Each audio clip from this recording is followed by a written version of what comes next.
Kesian komo BBS modemofidi atwa Quento4 radio. A bread to send some ACC memo say the attorney trending news ye jinkonya na yede esomo.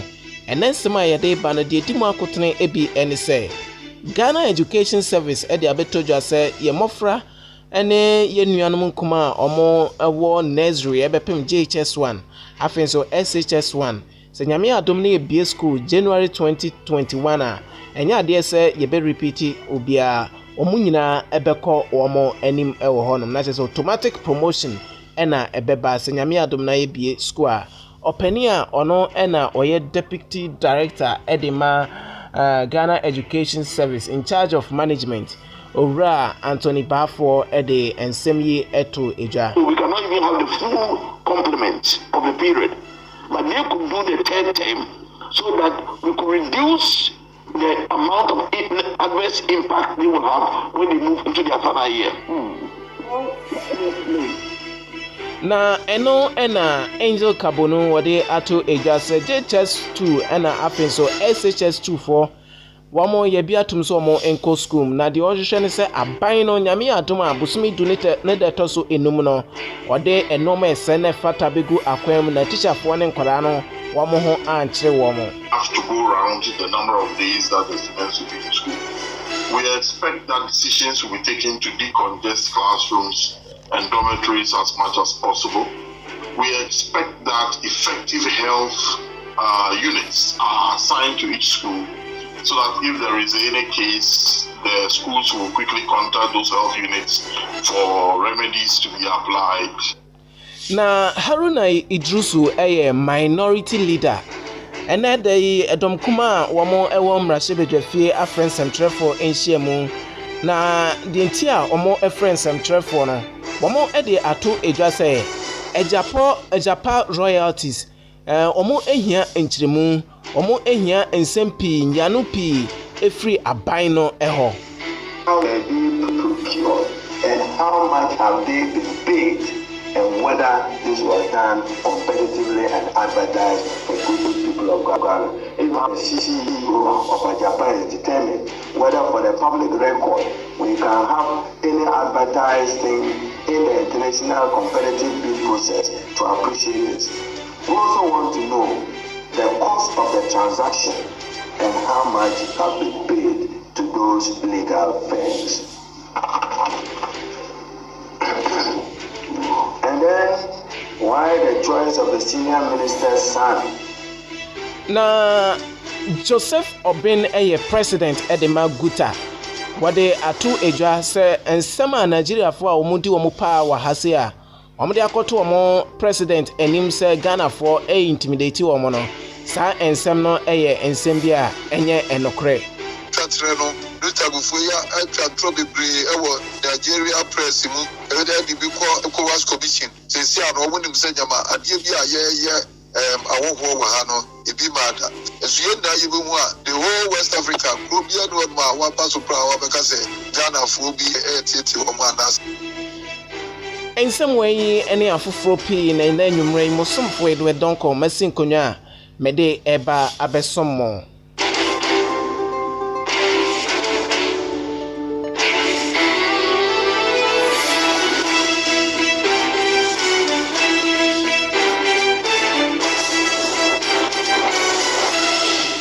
Afi ensem no emu enchiremu enie anano kwesiara na Ghana yemampeni His Excellency Nana Addo Dankwa Akufo-Addo ebegina kasafoni so ne Ghana fo nyina edi enkomo na enkomo didie ma na odi tuudwa se nyame eya adom a bosumi a yeba besimu mechira bosumi dunum ne da etoso enum yenuanom ye ofasefo ye ma a omo ewo junior high school jinapen mienu no JHS2 sanso ena senior high school jinapen mienu SHS2 no wamo beko no makwa akowie omo academic year no na eno ena ensemi ebeto odwa no na chese na nasa de to edwa se nursery kopem JHS1 sanso na SHS1 nyame ɛyɛ adoma 2021 ɛna ɔmo bɛkɔ akɔtoa wɔn enwumasua so ɛno nti ne yɛ bisa sɛ academic year no ɛka term baako second term num ɛna yare kodie wo COVID-19 ɛba agye wiase afa na nyina ɛbɔ so ama yɛto yɛ sukuu mu ɛno nti wɔn ɛntimi ɛnwie wɔn third term ɛne second term ne yɛkɔ akɔtoa so ana 2021 no na ɛno ɛna deputy director general of education in charge of management wade ato edwa sɛ nyame adom na sɛ yewuram ɛwɔ 2021 a ɛnya adeɛ sɛ yɛkɔ na yakɔtoa so from second term na emom aban no ɛne GS for ayɛ nhyehyɛ sɛ si ebie school a yɛwɔfa asefoɔ yɛ ma ɛne yɛnuanom nkuma wɔn ɛwɔ school mu no titiri from JHS 1 ɛba isania bɛpem nursery so no yɛ promote obia automatic promotion ɛna ɛbɛba so a obia ɛbɛkɔ n'anim ɛwɔ hɔnom ɔpɛni kwankyerɛfo a wɔda Ghana Education Service in charge of management ano deputy director ɛno no yɛwura Anthony Bafo ɛne nsɛmkyerɛfoɔ edi nkɔmɔ na ɔde saa nhyehyɛ no ɛto wɔn anim. Discussion.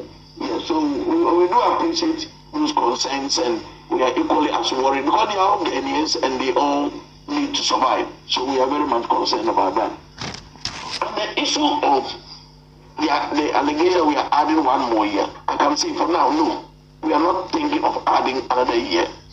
What we are thinking of now is how do we complete the academic year, which has been adversely affected by COVID-19. Now, probably let me explain something. Our recommendation to the president on the SHS2, SHS1, fundamentally, we will have wished that the schools did not go back until January.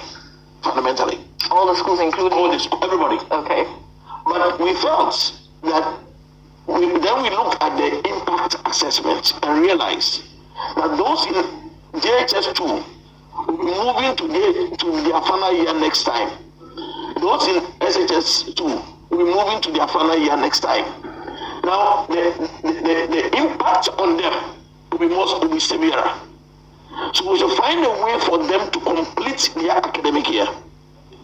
And that is why it was agreed that they could do the third term, as it were, even though we cannot even have the full complement of the period. But they could do the third term so that we could reduce the amount of adverse impact they will have when they move into their final year. Especially KG1 to, let's say, P3, you cannot go to school. Their curriculum, as under this standard-based curriculum, is to be taught primarily through play. In fact, their sitting arrangement, their interaction in the classroom, whatever they do is revolving around play and interaction. And that's contact. Contact. And under COVID-19, the primary role that everybody should be is expected to play now is to keep social distancing. That is why we are not even allowing several activities like sporting, like culture. So it was going to be very difficult to teach these children minus play.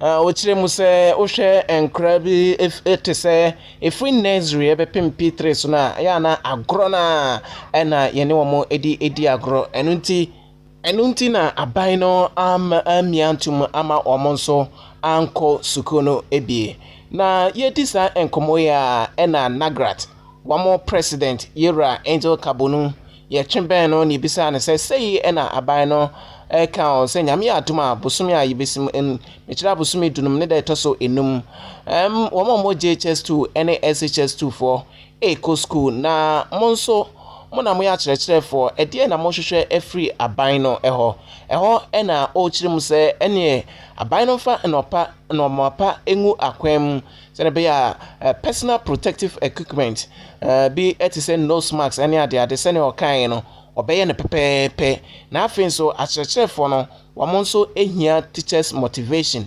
ɛsɛ wɔn motivate wɔn na dwuma na wɔn ɛkɔ akɔyɛ no ɛna fam. Have to go around the number of days that the students will be in school. we expect that decisions will be taken to decongest classrooms and dormitories as much as possible. We expect that effective health units are assigned to each school so that if there is any case, the schools will quickly contact those health units for remedies to be applied. And then we also expect that teachers will be motivated to go the extra mile in these difficult times. Now, the second thing specific to teaching and learning is that the general syllabus is there. We all do know that when a student comes to Form 1, by the end of his course in Form 3, the student is supposed to know A, B, C, D to prepare the student to write the exams. So for the teachers, they knew where they left off and they knew where to take off. So that will not be too much of a problem for teachers. Then, you see, there are some students, and I noticed that from the Form 3s who were in school recently, who were in a state of apprehension and fear during the time that they were in school. Luckily, most of them are finishing. A batch, I understand, is going to finish their exams today. By the close of next week, they'll finish their exams. But people were in uncertain times, and it psychologically affects the frame of mind needed for teaching and learning to take place. Angel Kabono, a president at the National Association of Graduate Teachers, and Oten and Kana, which they say, oh, we're a chef for there. Omo de omo say aha eno omo ede omo adechire no esiye na COVID-19 no ebewura mu eno nti omo ebetimi atoa so ede efiri honom na nkora na omo esa ko school ma asa ko sua de no eno na omo etirimu no ebeya omo na kakra na omo ogidi ese nkakra omo ebetimi apeke ewo ehonom na enedai krata abeto abetodwa ama ebi abeka nsem trefo yensem na ye krata no emu ensem ekire ene se teacherfo nkabom ko ahodo ebi ti senat ebi ti senagrat ebi ti se CCT Ghana wo nyina akabom a wo ede krata tenten omo atire de akoma Ghana Education Service ama ebi nso akoto Ministry of Education ne nyina ene sen bese bosome miensa enie teacherfo no bi ekoda nyane a validation ba so a omo edin enka ho na omo enim se mistake ene ba bosome edikan no bosome etosome no the same thing ena etimi epie mu bosome etosome ensa so saa ara ena esa akosiye na enum ena teacherfo nkabom kwei a mechirem se nagrat nat CCT omo nyina kambom de krata ya betudwa no echirem se teacherfo a omo ododo be se empem edunan ahasa eduanan enum omo din a ewo government payrolls no omo echirem se omo edin no eye ghost names eno nti validation course so best aposome miensa no omo edin enka ho na eno na teacher for nkabom ko no edekrata na abeto GS4 any Ministry of Education for any echirem se omo modern na ekabia omo ede nipa ana chechefo a omo dodo be empem edunan hasa eduanan enum na enie omo na edu enum efri ena nkopem 15th of September se musika no ama enie omo ebetinta sukoko na de akire Ghana Education Service any Ministry of Education enunti achechefo no todo na anasa achechefo no omo ekuo ahodo na te senat nagrat any CCT omo akambo mu a omo echirem se bosome yensa aketua no omo enye ntemo harisopa na omo emfa aketua no ema achechefo a omo dodo ye empem edunan ahasa eduanan enum eno na eno na eko CCT4 asoye ene owura ye friend Ken Ali Audu ono ena woye CCT Coalition of Concerned Teachers of Ghana ono ena woye won secretary yene ne di nkomo ena ebisa ne say asem yi mate sei ena ochire mo kire Akwantufoɔ radio yes audit service actual letter command controller say omono omambeye payroll audit ni from June, July ni August ni na sa educational workers na sa cheche fu yentu omuka. But the honest thing is say ejuma we ewo at post mo ye ejuma ya boji yes bia anka ya dwe say August we omo betua sika no. Unfortunately na ya say bosomi enseni omonsa enka omusika can share Ghana Education Service any all the stakeholders say by the 15th of September yanti people bia amfa ho a endie ye befa ye ho adwene eno de ye befa ye ho adwene eno ne ebusa Angel Kabonu wono so eye president edema Ghana National Association of Graduate Teachers National Association of Graduate Teachers wono na eye president edema sa ekwe inagrat yebisa ne se monso sa na tie mate eno se womo ate na omo ehwe aban no se omo betu anamon se ne krata omo de aba bonten no ekire no anye sa womo so ebefa womo ho adwene 1358 or so teachers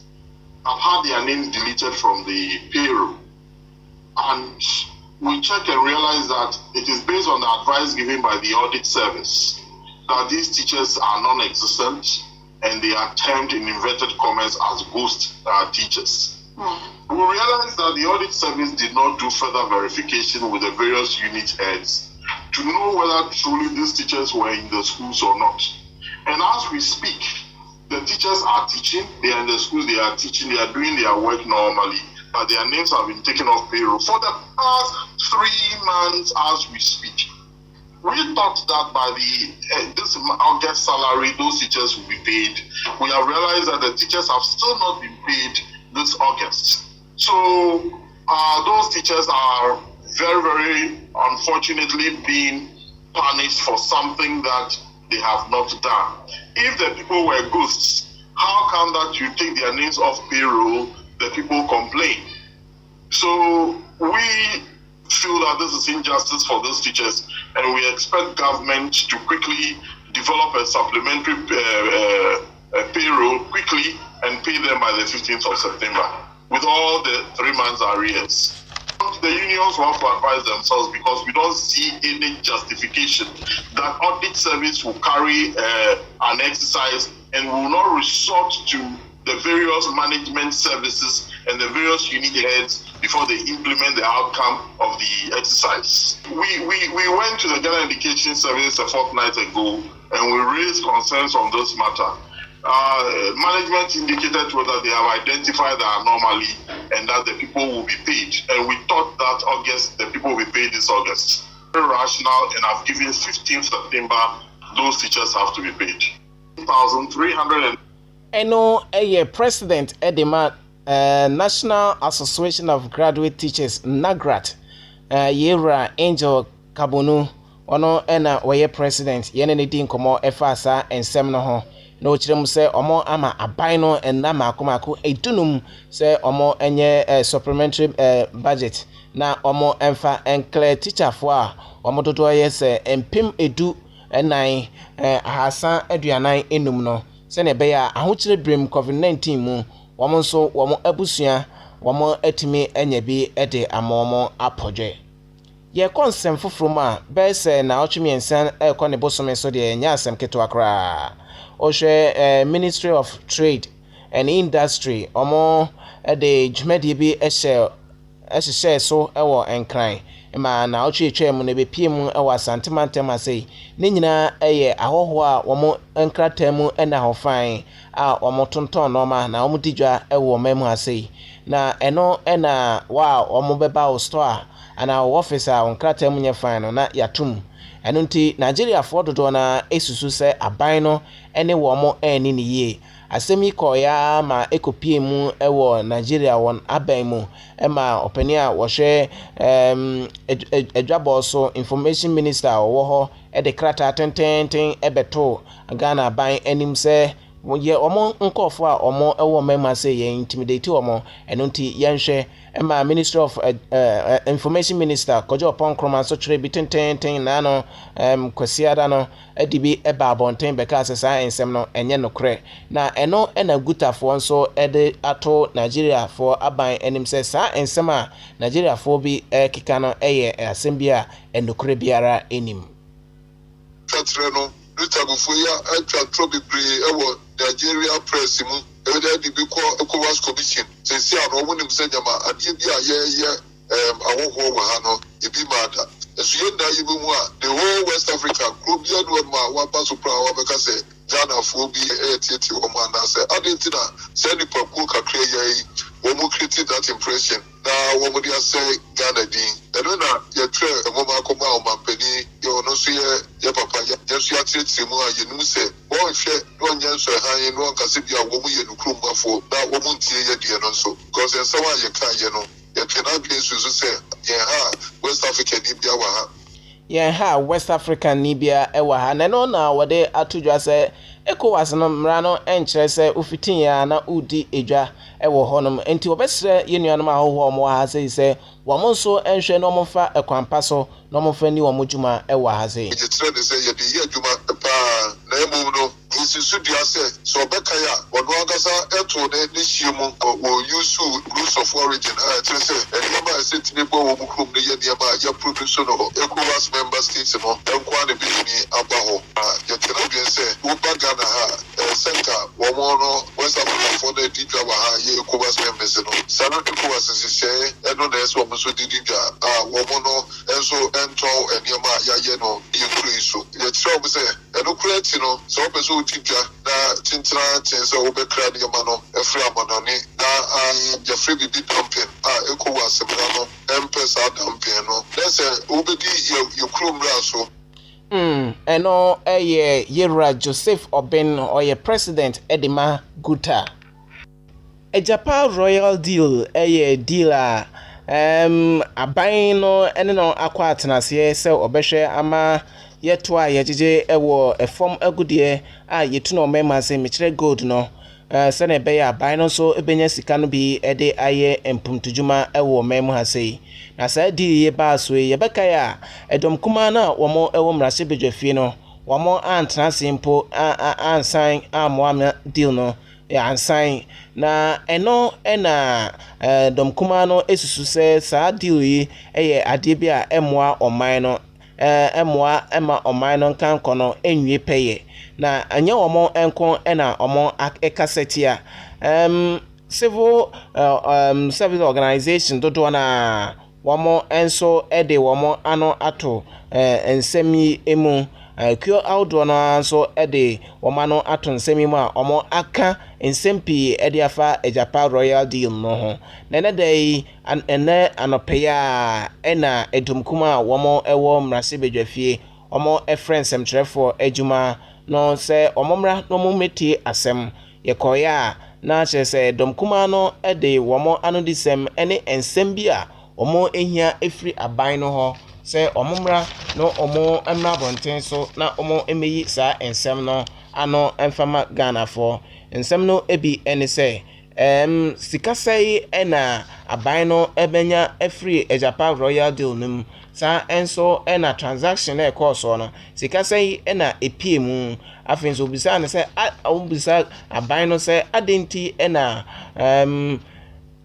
aban mu enipa bi ne ba ena deal yi odimu entintimai ede benko ena ewo osafomafo ne bai eho sa enso ena omo ebisa se ede ben na aban no ehu no wo Ejapa Royal Deal no ho a tentenchena nipakuo anase nipadodo na eka se Ejapa Royal Deal na emwa oman na omo entwe omo ho emfiri omo aban no enti a one omo akwa atenase a omo ebedi djuma seyi na press conference no ekoye dom kuma na dani Yera Haruna Idrusu minority leader ono ena edi edom kuma no enim ema press conference no etimi ba so enedai how they procured and how much have they been paid and whether this was done competitively and advertised for good people of Ghana.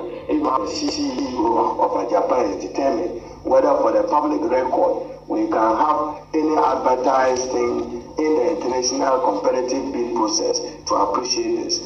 We also want to know the cost of the transaction and how much have been paid to those legal firms. And then, why the choice of the senior minister's son? It didn't go through an international competitive selection process, and you will know that even his selection predated the company as registered in Ghana and predated the completion of his approval from Parliament. So the coincidence can be quite interesting for you, ladies and gentlemen of the press, to probe further. What considerations went into the remuneration of the senior minister's son, Osafo Mafu? We recognize that every Ghanaian is entitled to the benefits of the 1992 Constitution, but the coincidence is fascinating for our purposes. Why is he, together with other board members, guaranteed employment for the foreseeable future, irrespective of their output? You hire and fire. If there are no results, you fire. But this one, we are told that our hands be tied, and it be tied for a longer period of time. Our concerns on conflict of interest, I've just shared one with you. Gabi Ochikaku law firm advising on this shady Ajapa deal is similar to the objectionable practice of data bank serving as a book runner on government bonds and co-manager of Euro bonds. All these transactions are motivated by fees which are certainly paid upfront, and therefore they say we should not raise questions even when you see this glaring issues of conflict of interest. And by the way, they inform that conflict of interest is at the heart of corruption in the world and in Ghana. It remains a veritable source of it.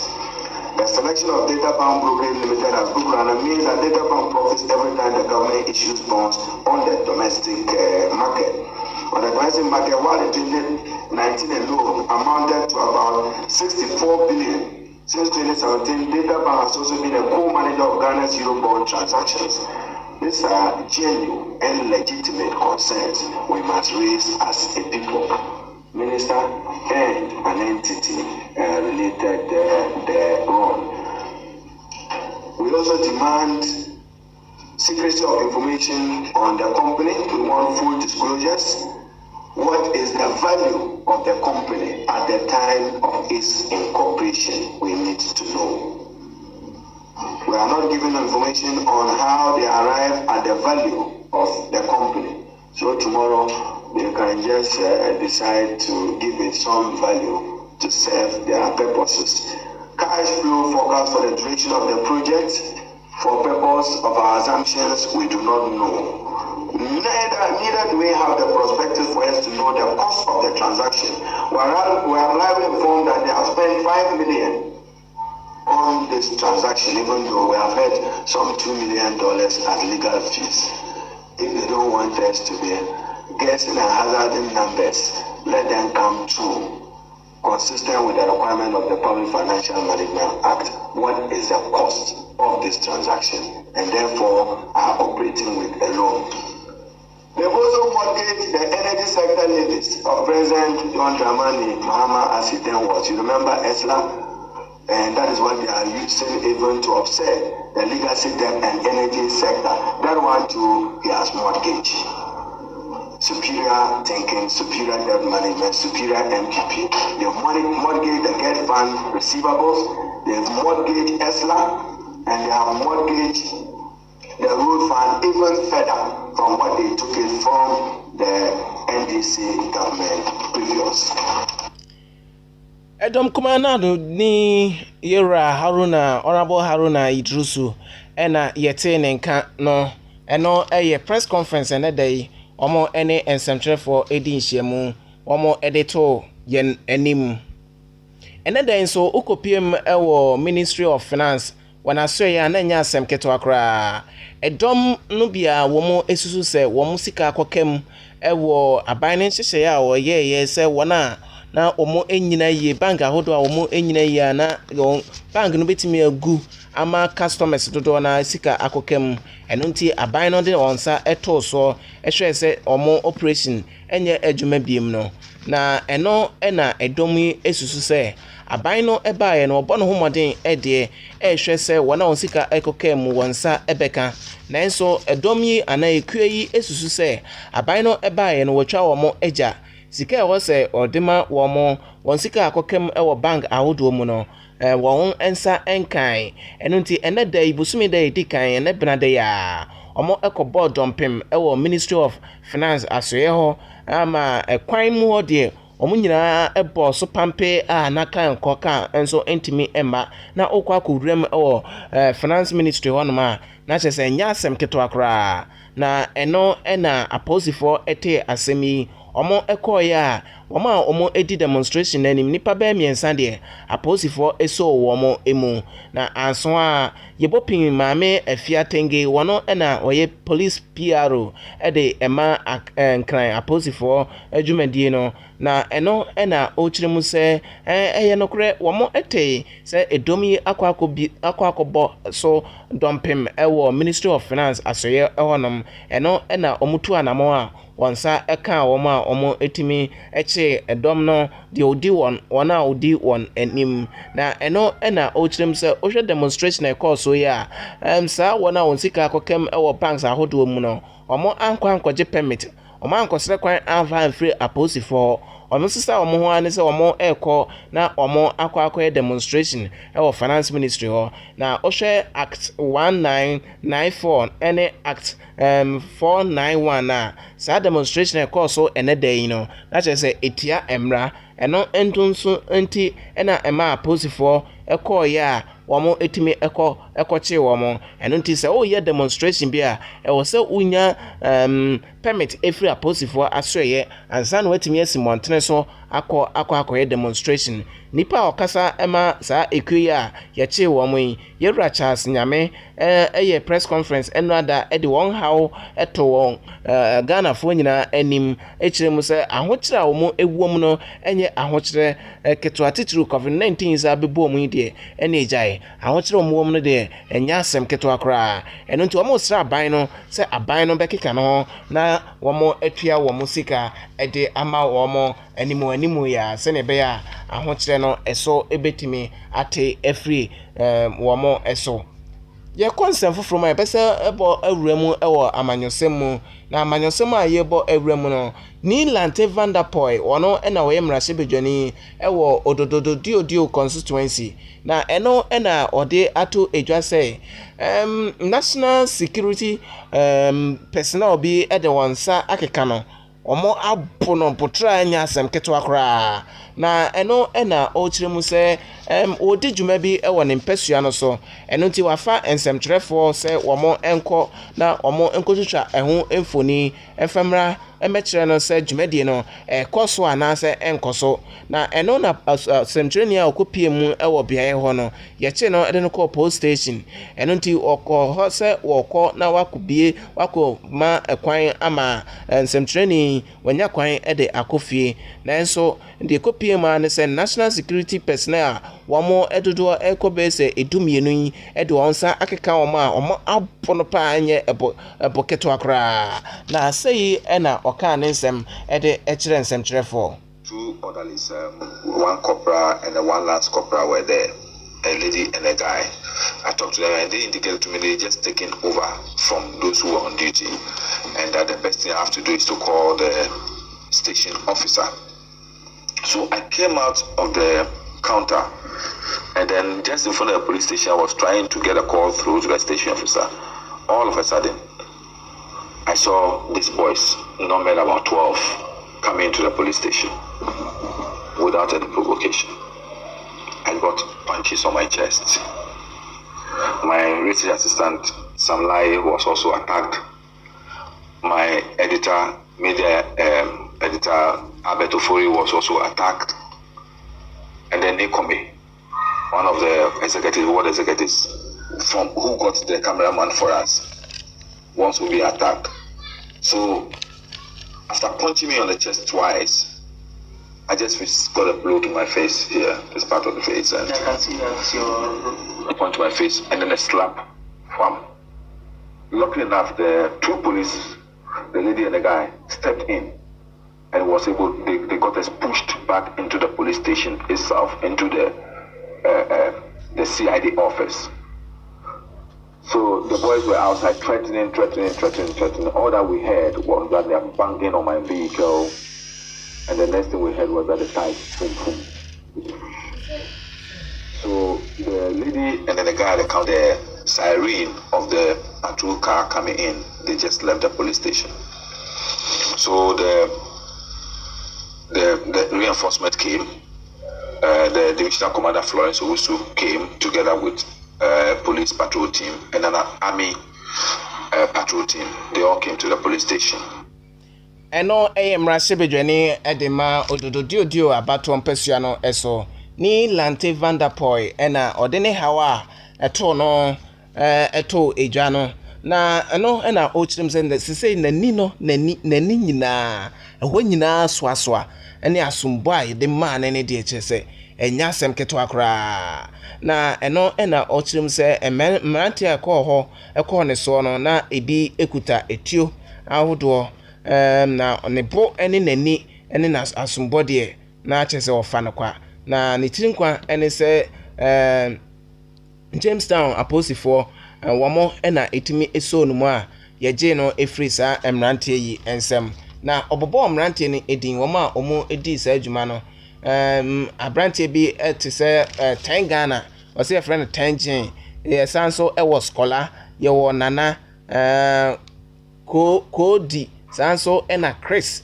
wamo eye emrante a osusu se wamo ewo National Security Operative Service wonom wamo ena etimi abona sesei ne ho nyamiadom ne ho eye de nanso entise kane no sei ena osichire mu ewo edin a etimi epie mu no in the past, so a little bit of pressure on my eye makes me a bit distant, and I'm also feeling pain in my chest where I was hit twice. But apart from that, within my spirit, I'm good. It's a national security operative. Then his senior brother, New Kaya Mas, nicknamed Tenji. Then there is Akofi, who is a boxer. Then there's Kola, who is a footballer. There is Nana. Nana is a nephew to Akbo and New Kaya Mas. Then there's Kodi. Then there's Chris, who also claimed to be a national security operative. And then others. But these are the front men, the people I really saw when I was being hit. But they've been close with the MPP parliamentary candidate all this while during the registration sites. There were several instances where these boys were brandishing weapons, shooting discriminately, harassing people, intimidating people, brutally assaulting people. So many cases of assault on individuals, on our party agents who were working for us by these people. We reported several cases to the Jamestown police station, Railways police station, and all. And up to today, nothing really has been done. And then today, they just moved a notch higher by assaulting me, a member of parliament of the Republic of Ghana.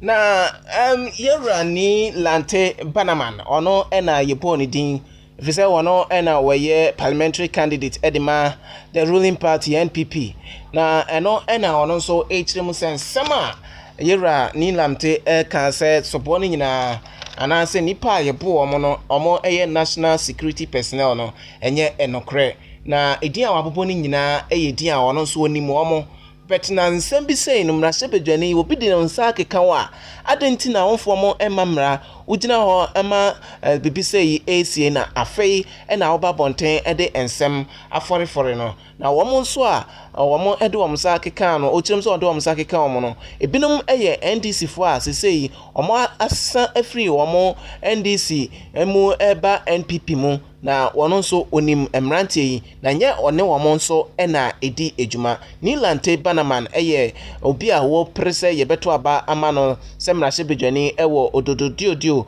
constituency NPP edimu There are these boys who have converted from the NDC to MP, and I think they have scores to settle with the MP. That I'm not going to condone, and I've told them if they have issues with him, they should find ways of settling it. He, as an MP, should also find ways of approaching these guys and settling whatever scores he has with them, so that these things will not be happening. This has nothing to do with NDC or MPP people clashing. No. It's purely an internal thing in the NDC that because of that the people are really defected to the MPP. So do you know these persons? The names that he alleged, I know them. If what he is saying is true, then I know the boys. Because he mentioned names, and I know the names he mentioned. And I'm telling you on authority, they are not security operatives, none of them.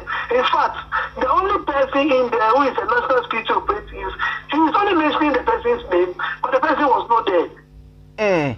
And no, Neil Anti-Banaman. Honorable Neil Anti-Banaman, which them say into Abamano.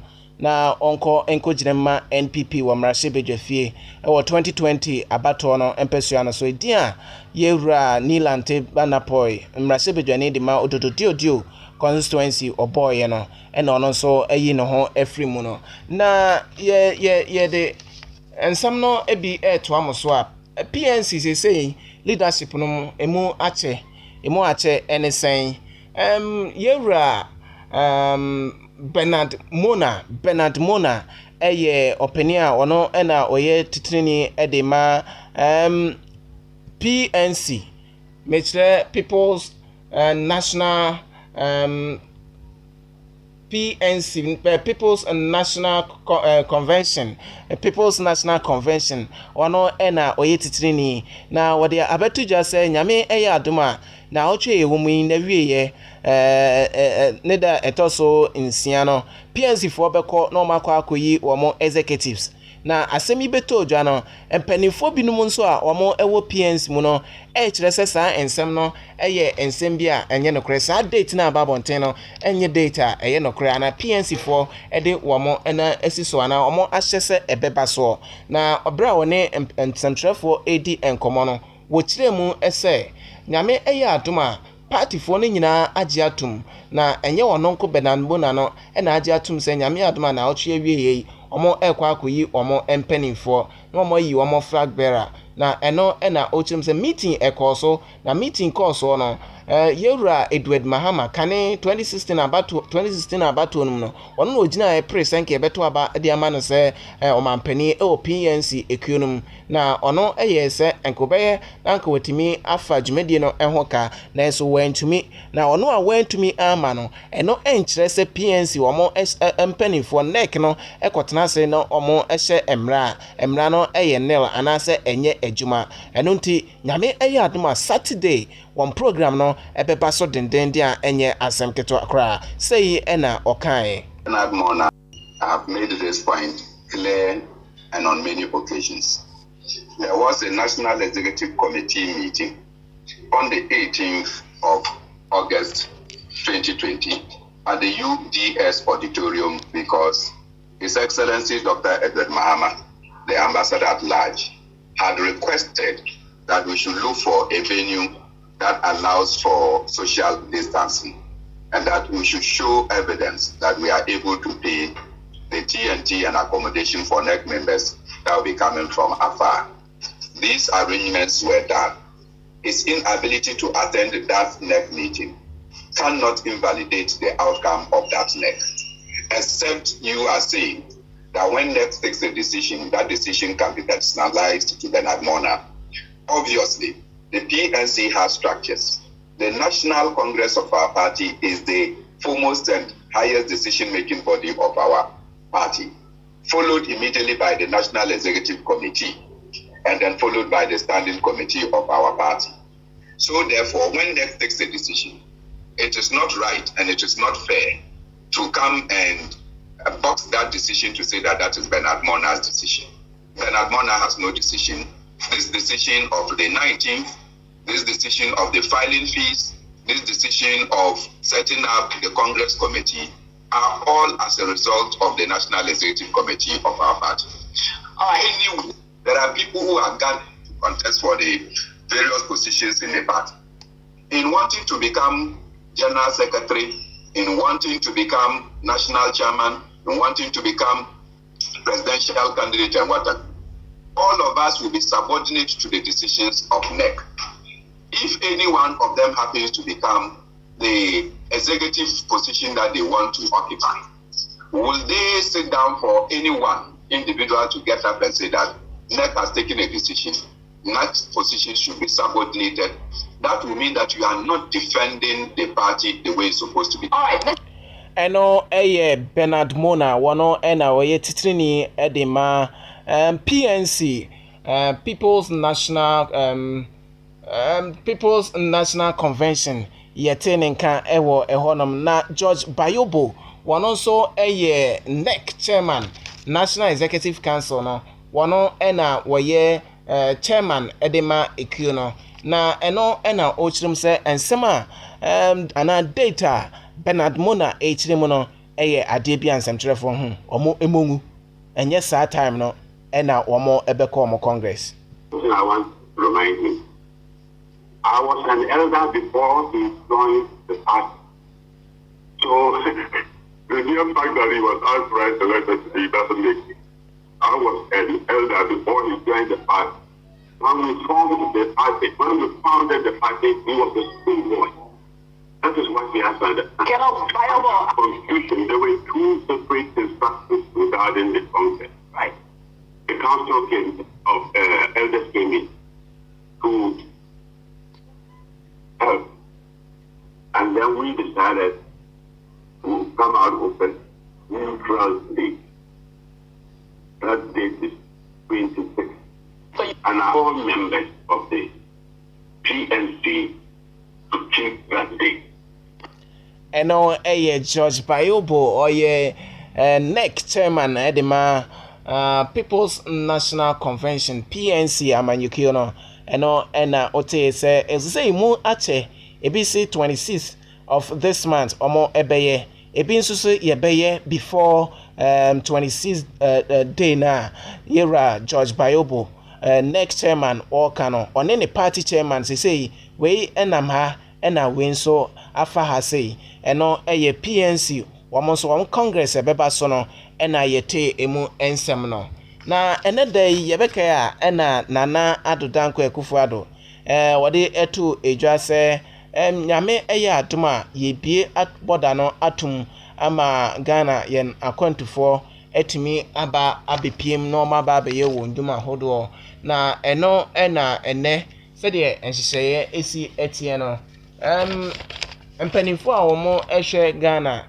yen fidi juma anase aviation Ministry of Aviation ene Ghana mpanimfo womo enso ede etu dwa se nyame aduma ene ena plane no ebeba na plane na ebetimi aba no enye commercial plane na commercial flight ena ebetimi aba na emom chartered flight ena omo ehwe se ebetimi aba omaimu ehasei na na ewie yetonkra ewo Kotoka International Airport no na say plane bi entimi emfree baabia emai ehye yeteye ene se plane a ebeba no plane a ebe free Lisbon ena eno ne plane a kebedikan aba na so tama yetonkra ewo eko airport onom no na say plane bia emai ntene ye hwe se Ghana 24 outdoor ene one hour mo pese mo ba Ghana say no wamo ebetimide wamo chartered flight etimi ababe pim ewo omemu hasei na ebeto dwa se omo eba COVID-19 test a yebebo omo no eye ade bi ebe cost $150 na ebe cost no eno ema nipa dodo na ekasa se aban no efa ekwan so ede age amanfo sika ede egu omo etrim na eno ena deputy minister ede ema Ghana yen health ministry no wode atudwa se sa ensem no eye ensem bia enye enokre na aban no ede ebi ebefa babia womo ebeda ni nyina ene ehyehyɛ ahodo pi ena aban no ede tudwa deputy minister ede ma health ministry no Bernard Okuboy.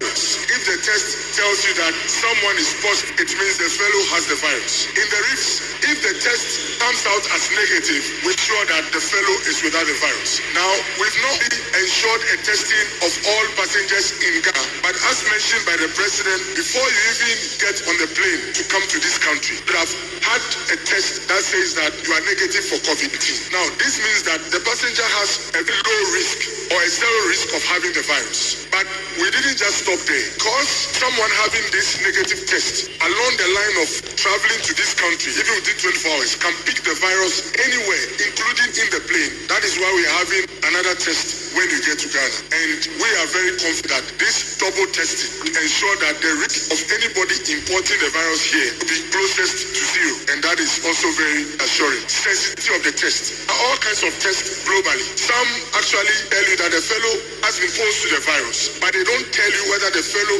at the time of testing has the virus. We went for a testing regime that has a very high sensitivity rate. In fact, average 99 to 100%, so that nobody slips through the testing that we are doing. Na say ena word oka efa sika ebepiem ama passengers no etua ewo tester yebebo no. As a turnaround time, how long would it take you to get the results? In certain countries, you have to do a test, wait 1 to 6 hours before the result. Good news is that this testing regime will give you results maximum within 30 minutes, minimum in about 12-15 minutes. So really, it will not add additional time to the time you spend going through immigration and all the process before you step out. And so we are happy with the sensitivity level, that's the specificity and the turnaround time. And I think with these two things, we as a ministry and for that matter government were comfortable to allow the Ghana Port Company Limited, Civil Aviation, Port Health and for that Ghana Health Service to come together and allow for the reopening. What I can also add is that the infrastructure to allow for taking of samples in a safe environment has also been put in place. Dr. Okoboy, a deputy minister at the health ministry, no, and I yet in Kano. Now, yes, sorry, the COVID-19 update. Kakra mamo. Say yebe rest studio. We say and I see at the Ghana Health Service one website. Na say na ACTA. New case na etimi abano na 93 new cases na etimi aba na confirm cases ayensa aka anaye wono ye maimu ha no 44,294 empem aduanan enan ahenu ediokono enan eno cases a sise Ghana yetimi enya ewo honom. Recoveries 42,959. Recoveries 42,959. And a death 276. 276. And active case Dr. Fojina wonso say wonso won ho beto wo amomo akọ sio won abusuafo ana o makọ hwe wo abusuafo no apem apem adionum enkono 1059 eno case anase update yensa etimi aka ewo COVID-19 emu ensensemu ewo yeman Ghana ahase etiefo ene trending news a de besomo no ye de besi ase na afenso ye de yeni ahwe takrem be bia ensem no ebi ewo bia ewo se ye de etomonim no ye de beba besomo kaise na nado danko akufuado asa kopim ewo framantem ase nimpre no so be se na ochini no de juma ahodo akohyehyɛ so kate sort na afenso nyuma hodo a watimi aye wa bra obefa akonyamu so watimi akommission no ewo ehonom na eno na trade minister wono so ode ato edwa se aban no abɔ ne homodin ye papapa eye ewo akwanye mu ewo Volta region na obekoso a abɔ ne homodin ama onfiri aban mu de na chese akwan awayi no framantem no enye akwan ketwa ensem ebepie mu hobia so nyame ya atoma amrepem no ye de beba besomo aye akwantufo radio ene trending news a ye de besomo mu etwagu our Facebook wall ho akwantufo radio UK sa enso ena oko www.akwantufo radio promotional.com so a ɛno nso ɛhɔ wobɛtumi anya yɛnsɛm yɛ a yɛtwa agu yi saa ɛnso ɛna wokɔ Zeno radio nso a 24 radio UK yɛwɔ ɛhɔnom ɛne yɛntena daa ɛfiri sɛ yɛwɔ nepa ɛde ɛma mo medin ɛde Edward Don Kokoso a na enjoy a 24 radio yɛn programs ahodoɔ